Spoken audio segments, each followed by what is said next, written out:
Good evening. An update now on a City News investigation into illegal group homes. The last time we were here was 9 months ago on a bitterly cold night, and Toronto Fire had moved in to shut down this home and evacuate its residents.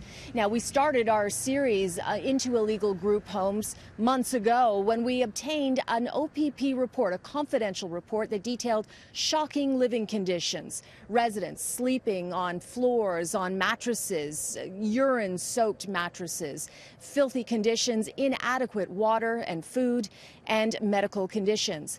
So as we continued our investigation, we found that these are the most vulnerable people in our city. They're often the elderly and those suffering with mental health issues. Well, tonight we can tell you the man at the center of the investigation who operated several of these homes has pled guilty to numerous charges and is under probation.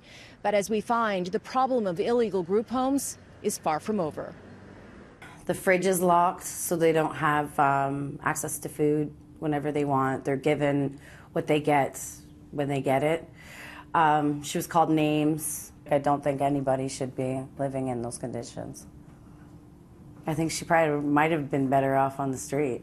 Sonia's mother lived in an illegal group home which was shut down by Toronto Fire just before Christmas. It was deemed an imminent threat to life. Disgusting, terrible. This man also lived in one. Both were staying in illegal group homes operated by a man named Winston Manning under the company Comfort Residential Group Home, Inc. Hi, are you Winston Manning? Can I talk to you, please? It's Cynthia Mulligan from City News. Can I ask you some questions? Winston?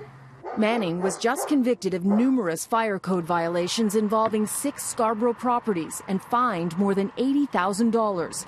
With strict parole conditions for 2 years, essentially preventing him from operating in Scarborough, where zoning makes group homes illegal. An OPP investigation found illegal group homes are a systemic problem. 70-year-old SLS Majuri died trying to escape his illegal group home, which was run by a different operator after he was locked inside the home. He fell as he tried to climb over the backyard fence and wasn't discovered for over 24 hours. His daughter took pictures of his mouse-infested living conditions. Essa was charged almost $4,000 in 1 month. This is where he slept, a mouse-infested basement room. Nobody deserved to die that way. He had no dignity and no help.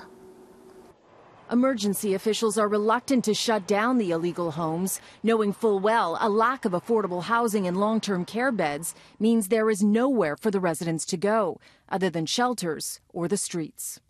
Is it like whack-a-mole, though? Every time you shut one down, another one, just as bad, maybe even worse, pops up? Well, we certainly saw that last year, and that's candidly one of the reasons we discovered so many. So we would close one or we would charge one and they would move people to another. And then we would get complaints from those families. So it's a never-ending circle. You know, you have individuals with mental health challenges. A number of the buildings we went in were literally fire traps, the mattresses on the floor.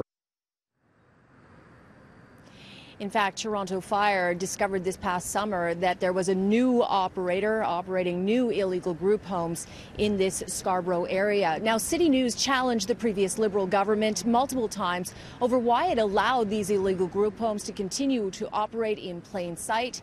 We will now bring the issue up with Doug Ford's government to see if they have any solutions to this very deep problem.